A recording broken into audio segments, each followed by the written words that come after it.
Hello friends, welcome to my channel study for UP DElEd. हम cover कर रहे हैं डीएलएड सेमेस्टर 1 का पेपर 2 शिक्षण अधिगम, जिसमें हम लोग विभिन्न तरह की शिक्षण प्रविधियां पढ़ रहे थे। तो आइए कंटिन्यू करते हैं। आज की पहली प्रविधि है विवरण प्रविधि। विवरण विधियां वे तकनीकें हैं जिनके माध्यम से शिक्षक या शोधकर्ता किसी विषय वस्तु, सिद्धांत या आंकड़ों की व्याख्या करता है ताकि उसका अर्थ, कारण और प्रभाव स्पष्ट हो सके। आइए देखते हैं प्रमुख विवरण विधियां। पहली है तर्कात्मक विधि, तथ्यों को तर्क के आधार पर समझाना। दूसरी है समीक्षात्मक विधि, विभिन्न दृष्टिकोणों की तुलना और समीक्षा करना। नेक्स्ट है सांख्यिकीय विधि, आंकड़ों के विश्लेषण द्वारा निष्कर्ष निकालना। नेक्स्ट है ऐतिहासिक विधि, किसी विषय के ऐतिहासिक विकास को समझाना। नेक्स्ट है प्रयोगात्मक विधि, प्रयोगों के माध्यम से सिद्धांतों की पुष्टि करता। आइए इसकी विशेषता देखते हैं।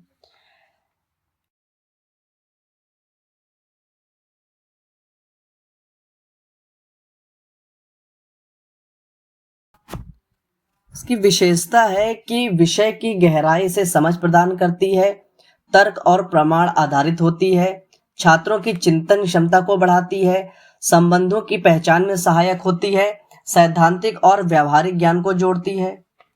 आइए इसके कुछ दोष देख लेते हैं। कभी कभी अत्यधिक जटिलता छात्रों को भ्रमित कर सकती है। यदि उदाहरण न दिए जाएं तो उबाऊ लग सकती है। सभी छात्रों के लिए समान रूप से प्रभावी नहीं होती है।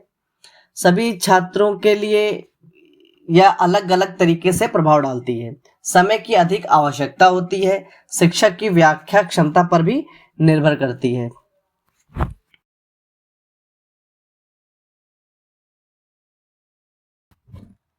विवरण प्रविधि में छात्रों के मस्तिष्क में वस्तुओं एवं घटनाओं के मानसिक चित्र इतने सजीव ढंग से प्रस्तुत किए जाते हैं कि वे पाठ्य वस्तु को आसानी से समझ सके। अर्थात शिक्षक जो होता है वो अपनी कल्पना शक्ति का सहारा लेते हुए किसी वस्तु को या घटना को इस प्रकार विवरण करता है कि छात्र सरलता पूर्वक समझ सके। यह प्रविधि विज्ञान और गणित विषयों में कम लेकिन सामाजिक विज्ञान में अधिक प्रभावी होती है। यह प्रविधि छात्रों की तार्किक शक्ति का विकास करती है, इसलिए यह प्रविधि इंपॉर्टेंट मानी जाती है।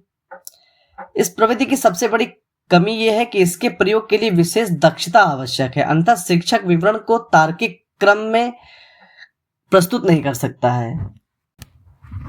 आइए नेक्स्ट देखते हैं वर्णन प्रविधि। वर्णन प्रविधि वह शिक्षण विधि है जिसमें शिक्षक की विषय को क्रमबद्ध, तर्कसंगत और विस्तार पूर्वक समझाता है ताकि छात्र विषय की गहराई से समझ सके। जैसे कि शिक्षक अगर जल चक्र पढ़ा रहा है तो वह यह वर्णन प्रविधि के तहत जल के वाष्पीकरण, संघनन, वर्षा और पुनः वाष्पीकरण की प्रक्रिया को क्रमबद्ध और विस्तार से समझाएगा। आइए इसकी विशेषता देख लेते हैं। वर्णन विधि विषय वस्तु की क्रमबद्ध प्रस्तुति होती है। यह तथ्यात्मक और तर्कपूर्ण व्याख्या है। इसमें छात्रों को गहराई से समझ प्रदान करना इसका मेन फोकस होता है। नेक्स्ट है उदाहरणों और चित्रों का उपयोग करके इस विधि को संपूर्ण बनाया जाता है। शब्दों की स्पष्टता और सरल भाषा इसकी बेसिक रिक्वायरमेंट होती है। जैसे इसका उदाहरण देख लेते हैं। अगर इतिहास विषय में अगर कोई शिक्षक वर्णन विधि का उपयोग करेगा तो किसी ऐतिहासिक युद्ध का विस्तार से वर्णन करना जिसमें युद्ध के कारण, घटनाएं और परिणाम शामिल हो, एक वर्णन विधि का उदाहरण है। शिक्षक छात्रों को उस समय के सामाजिक और राजनीतिक माहौल का वर्णन करके उन्हें उस घटना से जुड़ने में मदद कर सकते हैं। विज्ञान विषय में अगर देखें तो किसी ज्वालामुखी के फटने या किसी रासायनिक अभिक्रिया की प्रक्रिया को विस्तार से समझाना, शिक्षक छात्रों को प्रक्रिया के हर चरण का वर्णन करके एक सजीव चित्र प्रस्तुत कर सकते हैं।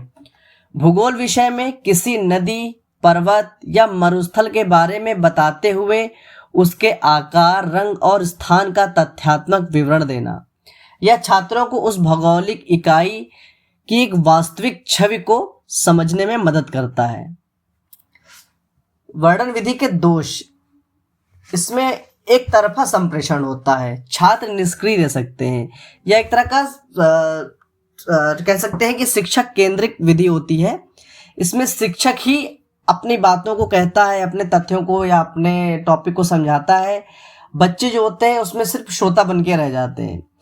यह एक रचनात्मक की कमी होती है। इसमें अत्यधिक विवरण से छात्र ऊब सकते हैं। प्रश्नोत्तर की कमी से समझ कमजोर हो जाती है।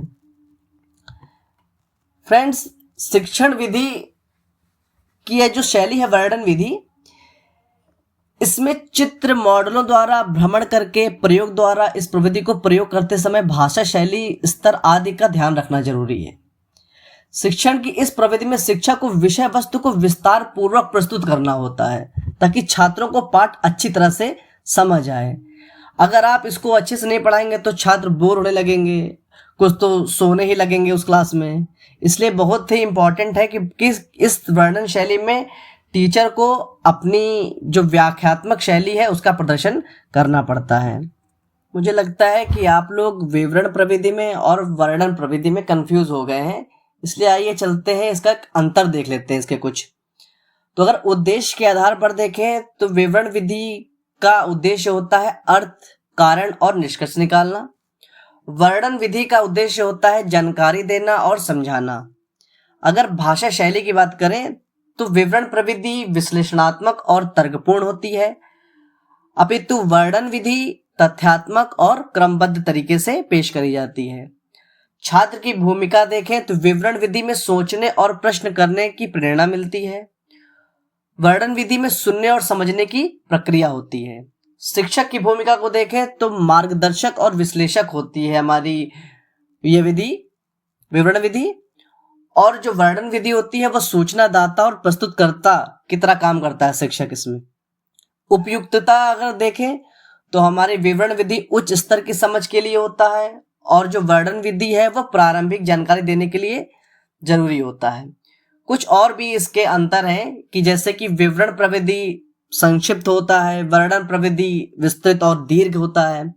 विवरण विधि मौखिक रूप से प्रस्तुत किया जाता है, वर्णन विधि में मौखिक और लिखित दोनों तरीके से इसका हम उपयोग कर।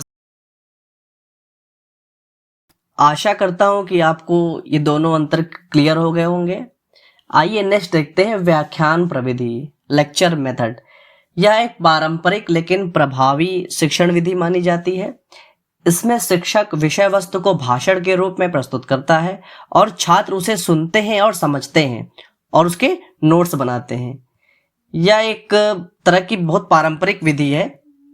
जैसा कि आपने देखा होगा कि गुरुकुल में इसके आधार पर शिक्षा दी जाती थी। यह सबसे प्राचीन विधि मानी जाती है। किसी भी विषय वस्तु को गहन ढंग से विश्लेषण करना और व्याख्या कहलाता है। इस विधि का प्रयोग उच्च स्तर पर किया जाता है। इसका लाभ यह है कि पाठ की पुनरावृत्ति भी संभव है। कम समय में अधिक सूचना जानकारी का ज्ञान इसमें दिया जाता है। जटिल विषय को आसानी से समझाया जाता है। यह विधि ज्ञान को तीव्र गति से प्रदान करती है। शिक्षक के लिए सुविधाजनक होती है, तैयारी करके सीधे भाषण दे सकते हैं। बड़ी कक्षाओं में प्रभावी होती है जहां संसाधनों की कमी होती है। श्रवण कौशल का विकास करती है। छात्र चूंकि इसमें सिर्फ सुनते रहते हैं और सुन के समझते और सीखते हैं, इसलिए उनके श्रवण कौशल का विकास होता है। भाषा और अभिव्यक्ति की योग्यता को बढ़ावा देती है। कम खर्चीली होती है, अतिरिक्त संसाधनों की आवश्यकता नहीं होती है। इसमें ज़्यादा TLM का यूज़ नहीं होता है, न ज़्यादा इसमें आप स्मार्ट क्लासेस की जरूरत होती है। इसमें शिक्षक आता है और अपने ज्ञान का प्रसार करता है। समय और परिश्रम की बचत होती है। अन्य शिक्षण विधियों के साथ पूरक रूप से प्रयोग की जा सकती है। शिक्षक की वक्ता कुशलता से प्रभाव बढ़ता है। मतलब कि शिक्षक जितना भी अच्छा वक्ता होगा कि वो किसी भी टॉपिक को कितने अच्छे तरीके से पेश कर सकता है बच्चों के सामने, या उसकी कुशलता से प्रभाव बढ़ाएगा। विषय वस्तु का स्पष्टीकरण और तर्क शक्ति का विकास संभव है। आइए इसका कुछ दोष देख लेते हैं कि यह विधि बाल केंद्रित नहीं है। मतलब कि इसमें छात्र जो है वो निष्क्रिय रहते हैं, वो सिर्फ श्रोता बन के रह जाते हैं। छात्र की रुचि और स्तर का ध्यान नहीं रखा जाता है। प्रश्नोत्तर और संवाद की कमी होती है।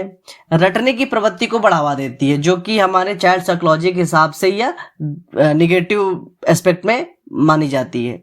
सभी शिक्षक अच्छे वक्ता नहीं होते हैं, इसलिए प्रभाव घट सकता है। निम्न कक्षाओं में कम प्रभावी होती है।